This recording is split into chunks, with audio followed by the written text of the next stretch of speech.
Ngayon naman ay nasa babies and infants section si Bianca ng mall. Nagagalak ang puso niya sa mga nakikita niya.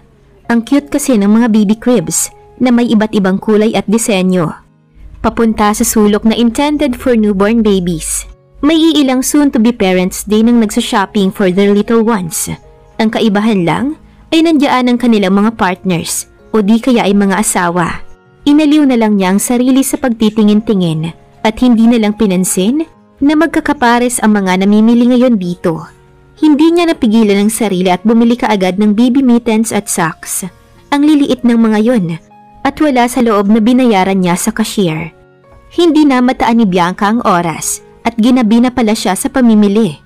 Kaya ramdam na niya ang pananakit ng mga batok at takong niya sa paa. Palabas na siya mula sa exit ng mall nang mamataan ang pagbusina ng kotseng nakadala ng labis na gulat sa kanya.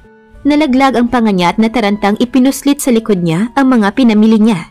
Hindi niya mawari sa paanong paraan at narito si Daniel. Pero baka tinawagan nito ni Mang Arnel. Huminga siya ng napakalalim at ingat na ingat siya sa paglapit sa Ferrari nito. Agad naman siyang binabaan nito ng salamin.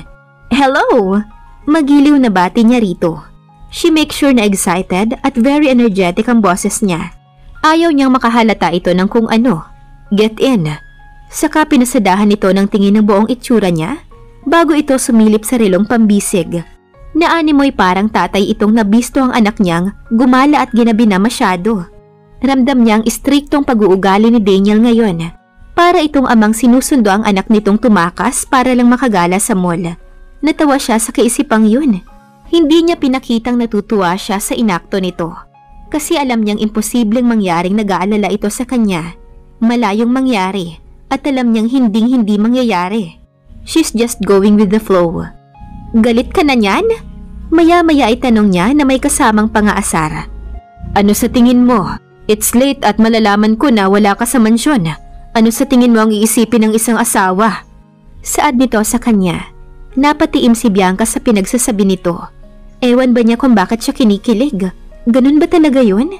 Kapag nanggaling mismo sa bibig ng taong mahal mo, agad rin naman niyang sinaway ang sarili niya. Naboring lang ako sa mansyon. Bali walang saad niya. Habang nasa labas lang nakatuon ng pansin. Ayaw niyang tinitignan si Daniel sa muka. Lalo na at napakagwapo nito ngayon. Susuot-suot nitong 3-piece suit at napakabango nito. Alam niyang dapat sensitive na ang mga pang-amoy niya. Pero pagdating kay Daniel ay bangong-bango siya rito. Smells like a baby pa nga. Kaya naiinis siya at sa labas na lang itinuon ang pansin. Hanggang sa mamataan niya ang ibang daang tinatahak nila. Napasandal siya sa malambot na upuan at inaaninag ang mga pamilyar na gusali at building para sa kanya na madaraanan pa uwing mansyon. Saan tayo pupunta? Saka pinanood ang smooth sailing na pagdadrive nito. Umangat ito ng tingin sa kanya at ibinalik rin kaagad sa daan ang atensyon nito. Hanggang sa huminto ito sa isang pamilyar na food chain para mag-drive-thru. Napako ang tingin niya sa mga babaeng kinikilig kay Daniel, lalo na nung umu-order na ito. Hanggang sa matapos makuha nito ang mga in-order, ay nawala na talaga siya ng ganang kausapin ito. Mahilig pala talaga itong lumapit sa mga kababaihan. Here, eat this. Utos nito. I'm okay. Walang ganang sagot niya. You need to eat. I'm sure wala ka pang kain. Buong araw ka pa namang gumala. Saad nito na nagpaikot ng matindi sa mata niya. Naintrigang pinukol niya ito ng masamang tingin. Paano nito na lamang isang buong araw siyang wala sa mansyon? Nag-imbestiga ba ito?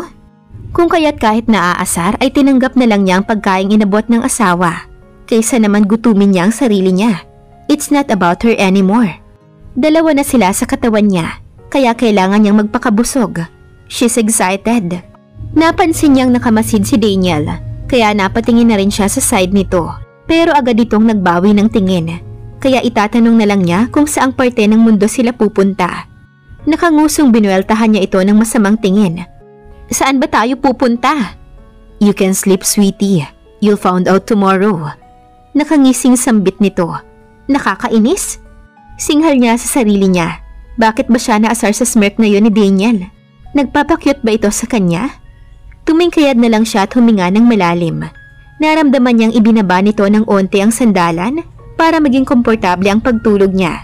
And she can't hide her joy over simple gestures. Habang nasa biyahe kanina, hindi maiwasang maisip ni Bianca ang tungkol kay Celine at Daniel. Malamang matapos niyang matuklasan mula kay Lindy na ex pala ni Daniel ang Celine na yon. Bago siya umalis para bisitahin si Dr. Raquel, ay naisipan niyang mag-imbestiga. At dahil nga natural na madaldal naman talaga si Lindy, nakwento nga nito ang nakaraan ni Daniel, na ex nga nito si Celine.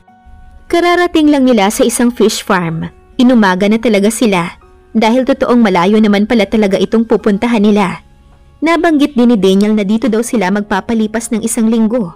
May business daw kasi itong titignan dito. Kasalukuyang nasa hapagkainan sila, nag-aalmusal. Nang biglang maramdaman niya ang 2 pares ng matang, kanina pa pala nakamasid sa kanya. Mabilis niya itong sinalubong, pero nauna na rin kaagad itong umiwas ng tingin sa kanya. "Oh Daniel, you're here na pala." Napansin niyang agad na napatayo si Daniel para sana kamayan ito. Pero agad namang sinalubong ito ng pagkikipagbeso ng babae. Ramdam ni Bianca ang pagkapako ng mukha ni Daniel sa ere. Parang nagulat rin ito sa inasal ng magandang babae sa harap nila. "And who's with you?" Maarting sambit nito at mahinhing lumingon sa gawin niya. I'm with my wife." Nakangiting tugon ni Daniel kay Celine, na ngayon ay halata sa pagmumuka ang pagkadismaya. "Oh, I thought we're gonna discuss this alone." Medyo natulala si Daniel sa sinabi nito. Nainis si Bianca sa inasta nito, pero pinigilan niya ang sariling salubungin ng tingin. She calmed herself. Don't worry. Bianca can help us around." Wala sa loob na paliwanag na lang ni Daniel sa babaeng nagangalang Celine. "Oh really? Then enjoy your stay, Bianca." Sika ngumiti ng pilit sa harap niya. Tinanguan na lamang niya ito bago pa siya magpalit ng anyo. Saka bumalik ang mga mata niya kay Daniel. Sabi sa kanya ni Daniel ay bakasyon ang pupuntahan nila. Kung kaya't ganoon na lang pagkadismaya niya. Nung dumating sila ay napakaaliwalas at napakagaan ang pakiramdam niya sa buong lugar. Pero nung matuklasan niyang pagmamay-ari pala ni Celine ng lugar, ay bigla ang nag-alangan siya. Knowing na may sinabi at totoong may kaya ang babae ay natigilan siya. Aminin man niya o hindi, alam niyang sa sarili niya ay namimiss na niya ang asawa. Pero dahil busy ito sa negosyo, ayaw niya muna itong pangunahan. Saka na lang. Isa pa, nahihirapan din siya sa sitwasyon nila ngayon. Ngayong mahal na niya si Daniel. Siya, mahal din kaya siya nito? Nakadagdag din sa iisipin niya ang pagbubuntis niya. Napapikit si Bianca. Naguguluhan siya kung ano ang nararapat na gawin. Samantalang papel lamang ang nag-uugnay sa kanila. Yun ang kinatatakutan niya. What if magsawa si Daniel sa kanya? Matapos nilang makapag-almusal, nagpaalam si Daniel na may pag-uusapan lang ito at si Celine. Malamang ay hindi siya isasama nito dahil wala naman siyang alam sa mga negosyo ng mga ito. Kaya instead na tumuloy sa villa nilang mag-asawa, naisipan niyang aliwin ang sarili sa pagtingin-tingin sa mga mayayabong na puno ng mangga at citrus. Nakakawiling tignan hanggang sa mahagip ng mata niya ang puno ng bayabas. Nangasim siya bigla nang makita niya ang nag-iisang bunga na sa tingin niya ay papuntang hinog na. Napapalunok na lang siya. Hindi siya nagdalawang isip na akyatin ang puno ng bayabas hanggang sa maabot na niya ang bunga. Nang maulinigan niya ang pamilyar na boses ng babae at lalaki, agad napatakip ng bibig niya si Bianca. Parang natuklaw siya ng ahas sa nasaksihan niya. She tried to make sure na hindi siya mapapansin sa ibabaw ng puno. Kitang-kita niya kung paano dumikit si Celine kay Daniel. Nakaabresyete ito sa asawa niya. Samantalang wala man lang ginagawa si Daniel para alisin o layuan si Celine. Parang pinagsakluban ng kalangitan si Bianca ng sandaling iyon. Sa mga hand gestures ng dalawa, tila ba ay parang matagal nang nagkabalikan ng dalawa at nang dahil sa kanya ay tila nahahadlangan ng pagmamahalan nila. Napansin niya ang pag-urong ni Daniel kay Celine at nagsimulang talikuran ito. Pero mabilis si Celine, agad nitong nahagip ang braso nito. "Daniel, huwag mo akong tatalikuran. Alam mo ang nakataya." "So when are you telling her the truth?" Parang pinanlamigan si Bianca sa narinig niya. "I told you already, Celine. Let me handle this, okay?" Walang patumpik-tumpik at mabilis nitong niyakap si Daniel mula sa likuran. Mabuti na lang at mahigpit ang pagkakakapit niya sa puno ng bayabas dahil malamang nahulog na siya. "I know we will be together soon, Daniel." Napatakip siya sa tenga niya. Ayaw niyang marinig ang sasabihin ni Daniel. Dahil sa katotohanang alam niyang wala itong nararamdaman sa kanya. Naging mabilis ang takbo ng oras. Nasa kalagitnaan ng pag-iisip si Bianca nang bigla siyang yapusin ng kung sino mula sa likuran niya. Nasa tera siya ng villa na napili nila. Pabango pa lang nito, alam na niya kung sino ito. Hanggang sa dampian siya nito ng maliliit na mumunting halik mula sa likuran niya, papunta sa balikat niya. Hindi maunawaan ni Bianca ang pakiramdam. They've been away for quite some time, and feeling him this way was another experience for Bianca. Kung kaya nung pihitin siya paharap ni Daniel, ay hindi na siya nagulat nang salubungin siya nito ng mainit na halik at agad rin niyang tinugunan ng mainit na halik ang asawa. Aminin man niya o hindi, she's been thinking a lot about this lately, lalong-lalo na nang matapos ang kasal nila. And to think na gagawin nito ni Daniel sa kanya ngayong tanghaling tapat ay nakakapanindig balahibo. I missed you so much. Untag ni Daniel ng sandaling maghiwalay ang mga labi nila at pagtapati ng mga noo nila.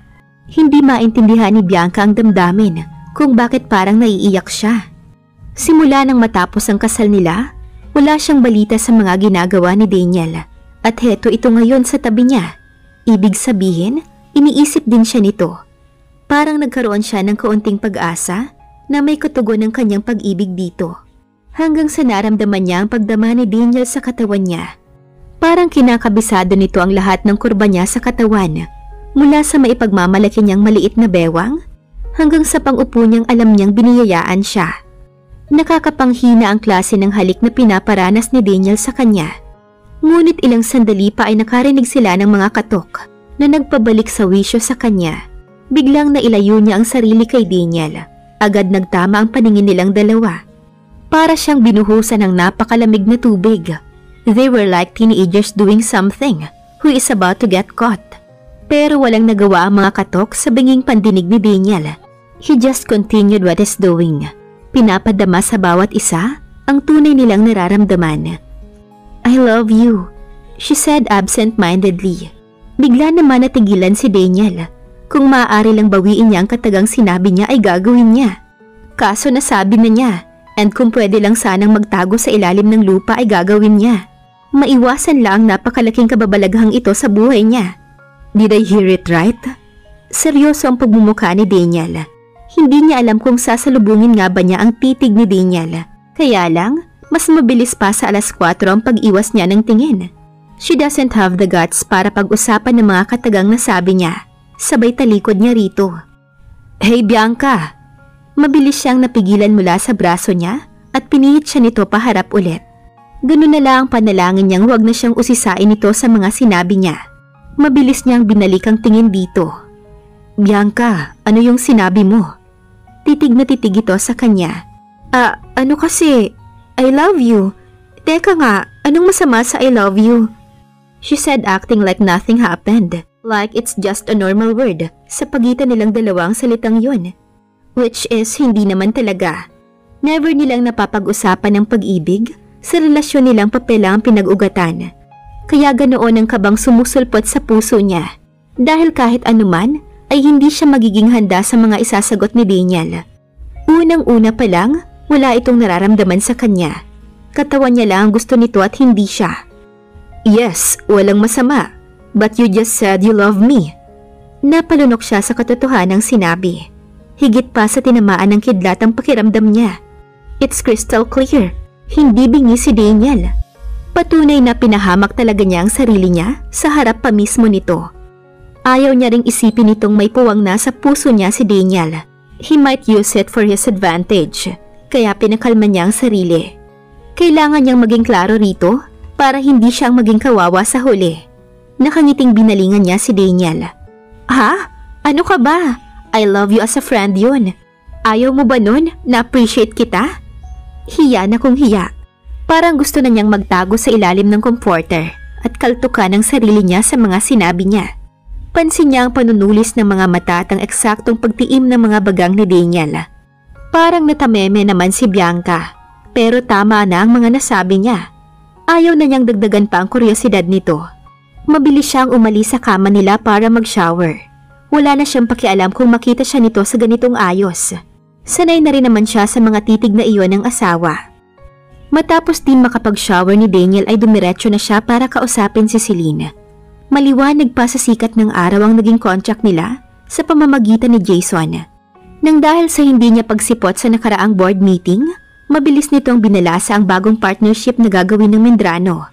Yun nga ang pakikipagsosyo nito kay Celine. Hindi naman lingid sa kanya ang ginawa ni Jason, ay malamang para asarin siya. Mukhang may tao nga ito sa opisina niya. Paano nito nalaman ang communication niya sa dating nobya niya? Malamang, noong makatanggap siya ng regalo mula kay Celine, ay naalala agad nito ang dati niyang nobyang si Celine. Matagal nang may pinalalakad na proposal ang dalaga sa kumpanya, pero hindi niya ito pinapansin. Pero dahil sa sandaling pagbisita ni Jason sa Medrano Building, ay nahanap agad nito ang maliit na butas na meron siya. Pero handa siyang tanggapin ang hamon ni Jason sa kanya. Kaso, may isang bagay na bumabagabag sa kanya. Nahihirapan siya. Sa totoo lang, gusto niyang pagtibayin ng relasyon nila ni Bianca. Kaso hindi tama. Magiging masama siya sa tingin ng lahat. Unang-una, hindi sana dapat niya hinayaan ang sariling mahulog sa asawa. Pero unang kita pa lamang niya rito, ay nakuha na agad nito ang kanyang atensyon. Ngunit naiintindihan din niyang kailangan din niyang gampanan ang napakahalagang papel na nauukol dito. Malinaw yon sa mga napag-usapan nila ni Grandma. Matapos nilang makapag-usap ng masinsinan, matapos ang nangyaring ekskandalo sa pagitan ni Bianca at Carol noon sa engagement party nila, ay nakapag-isip-isip si Grandma na iatras ang kasal. Kaya naging mahirap sa kanyang mga sumunod na araw. Natatakot siya na maaaring tapusin na nito ang kanilang napagkasunduan, kung kaya't nahirapan siyang harapin o kausapin man lang si Bianca. Nahirapan siya dahil kailangan niyang dumistansya rito. Matatalo siya sa oras na ituloy niya ang kagustuhan niya. Kaya tinanggap niya ang hamon ni Jason. Sa oras na makuha niya ulit ang tiwala ng mga ito, magagawa niyang nararapat. "Hello Daniel! I knocked on your doors yesterday. Did you guys slept already?" Napabalik siya sa kasalukuyan ng maramdaman si Celine. Tumikhim siya sandali. Yup, we have slept early. Alam mo naman, wala akong tulog just to arrive here. Anyway, what's our agenda today? Kalmado niyang tanong.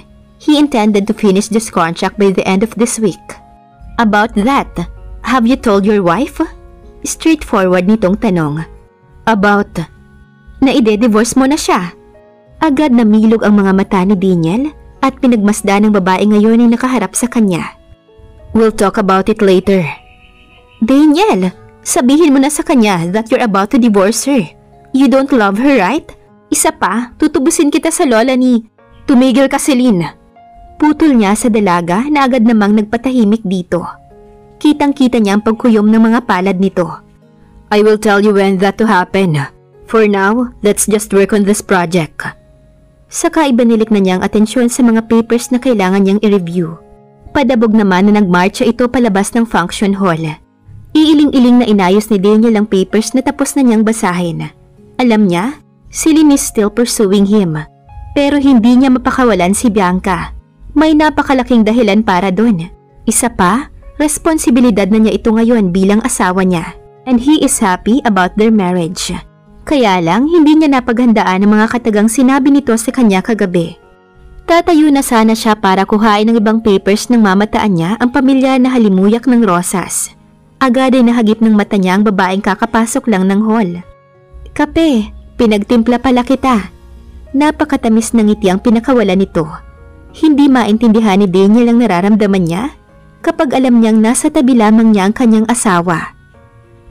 Ano nga ba ang lihim na itinatago ni Daniel? Abangan sa susunod na kabanata. Please like, share, subscribe for more updates. Maraming salamat po.